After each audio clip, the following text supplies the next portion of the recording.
చెప్పరా. మావయ్య అర్జెంటుగా ఒకసారి ఇంటి దగ్గరికి వస్తారా? ఏమైందిరా? అంటే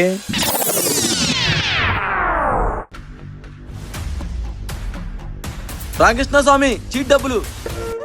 స్వామి వ్యాపారం లేదు, 2 రోజుల్లో కట్టేస్తాను. బుద్ధుందా నీకు?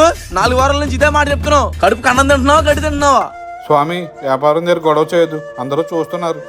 డబ్బులు తీసుకున్నప్పుడు తెలీదా టయానికి కట్టాలని? వాళ్ళు చూస్తున్నారు వీళ్ళు చూస్తున్నారు అంటున్నావు. అంత పరుగు గలడు అయితే నా డబ్బులు నా పడే.